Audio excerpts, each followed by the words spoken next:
So what's really cool that I didn't realize came with the tools to adjust my tensioner on my timing belt when I get done. They actually sent me a flywheel lock, which I've never had before. I've always changed it without the flywheel lock. So that is super nice to have, a super nice tool. We're going to get under, remove the starter, and then go ahead and install this flywheel lock. Okay, so what we're doing right now is we're removing this starter from the flywheel. I already took out the first bolt. There's a second one. I'm going to rest it on a little something convenient because I don't feel like unhooking everything if I don't have to. We'll see if I can do that. Just kind of let it sit there. It's enough weight. Just sit right there on there. Just fine. Not hurting anybody. Good. Not too far. All right. So as you look closely, I'm going to focus this thing and try to get some light over there. You will see that that flywheel lock is now installed. The starter's down, resting on the spacers. We should be in a lock position to go ahead and get started. And we took pictures just in case of the timing marks. All right.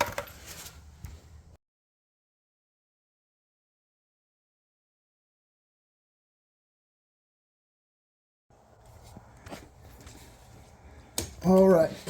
And so all we're doing is using these two tools here. And I'm loosening that up now. Loosen that up a little more. This is how I tighten and loosen the pulley. From what I hear, this is the only one I should have to really loosen to be able to get this balance shaft off. So we have it loose. Let's kind of observe some from the top side. Maybe I can get it.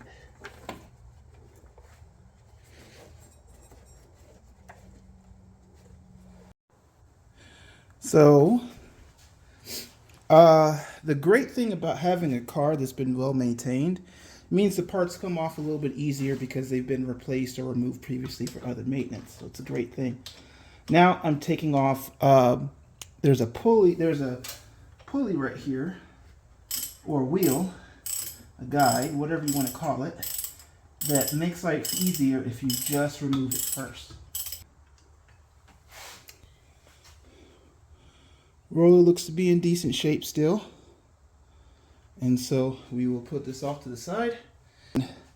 This tensioner, which is being blocked by this upper hose. Oh, dang it, I don't think much of that spill.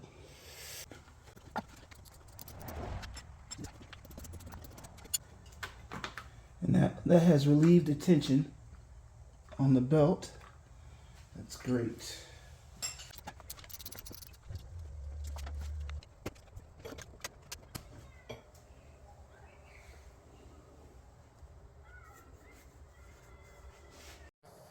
Okay, so there's a trick to this that took me a little bit of time to figure out, and that is, so I first moved this so that I can get the belt loose, but I didn't realize I had to move the spring arm back or to allow it to tension itself back up to get to the third bolt to actually remove this complete auto tensioner. I have the two screws over here already removed, and so now I'm going for the bottom one, but I couldn't get the clearance because this swing arm was still down. So now we should be in a good position to get the rest of this off.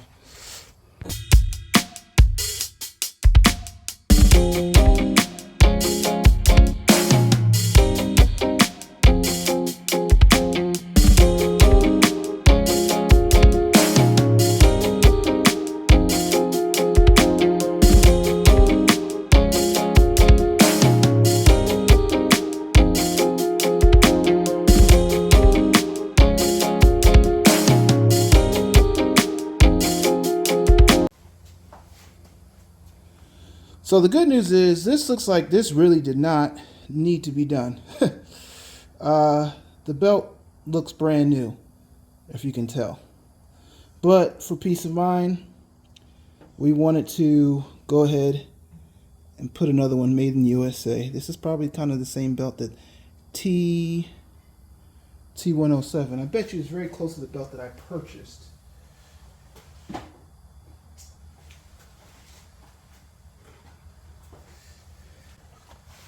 And look at that.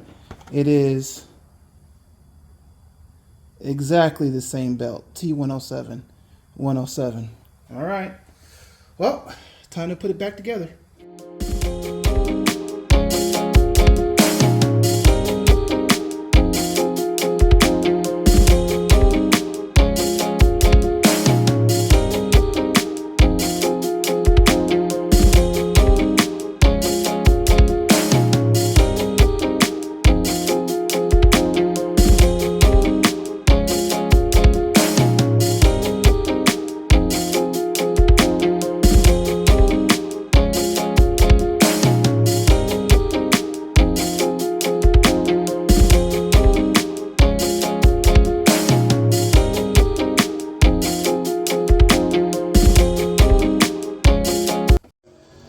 Now, I'd be lying to you if I said that was easy. The problem is there's a bottom screw that sits right in here that you have to put a washer, and it's not a screw, it's a nut. So you have a stud that comes out, and you have to put the washer, get that on there properly with no visibility, and then get the nut back on there. And my nut actually fell down and got lost for a second. I had to find it, take everything back apart. Not fun. The auto tensioner setup, I don't know if I'm sold on it yet, but the big thing you have to remember at this point now is when you want to set it and put it back on, you have to relieve the tension or cause the tension. It has to be basically up. Now that it's up, if I want to get this belt on the rest of the way, I need to make sure that I release the tension by pulling back down and locking it in position again so I can get it over on my camshaft pulley there. I apologize for not the best camera work. I am a one-man wrecking crew. But we're going to try to set this so you can see how this is going to tighten up once I take the tensioner and I release or put some pressure on it, whatever the term is. First, place our socket on loosen preemptively. Drop this guy into these two holes, back him in some so he's ready, and then all we're going to do is loosen up and see if we can get it to return to a nice. I'm going to loosen the back one up first, just slowly. Oh, you see how it's tightening up already?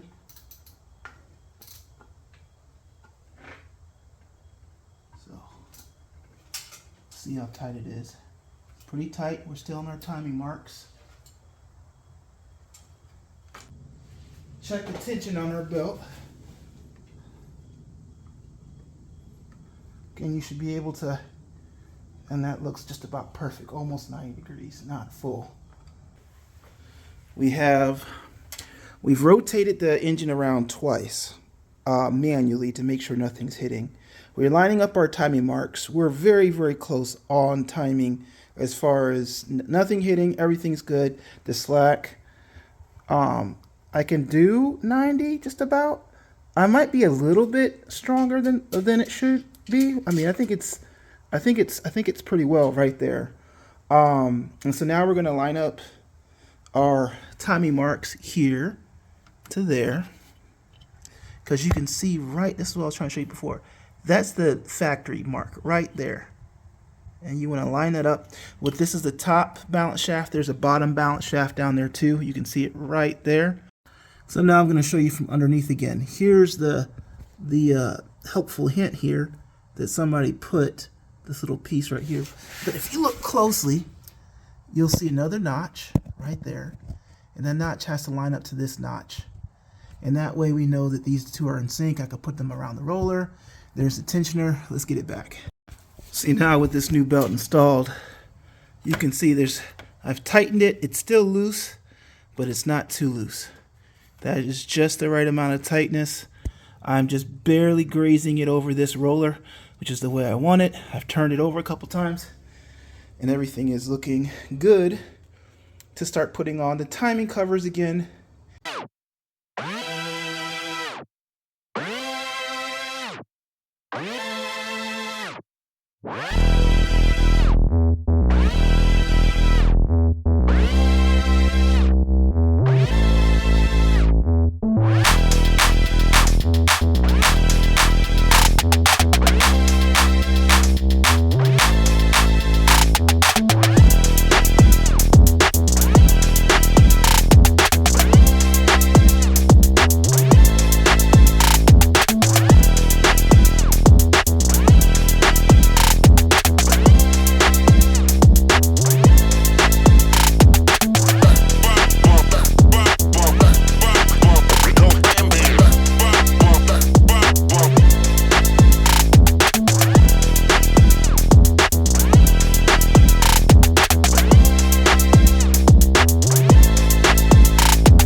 for the moment of truth.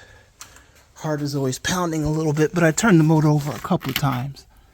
Car's in neutral. Oh yeah.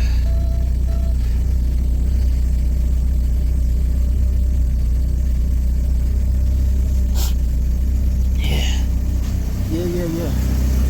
Everything sounds good.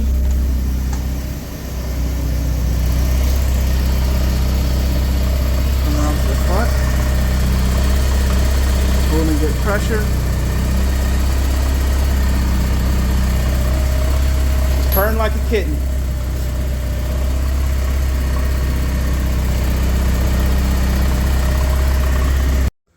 So you always have to be very careful about aftermarket mods, even if they're small on the car, aftermarket mods.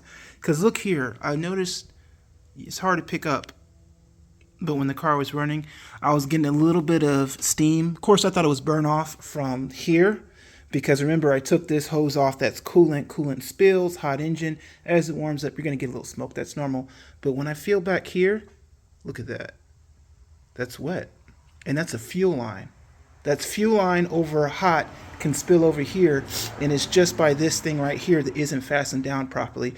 So we're going to take this off, and we're going to pipe thread the inside of this, and then try to set it to where it's not wobbly like this, and then see if we can stop the leak, because that is a hazard. And now with the plumber's tape, it's a lot more. It's dry now and firm. This part will move, but these two pieces are firmly set in place. I could have done a better job with my plumber's tape, but whatever. No more leak there.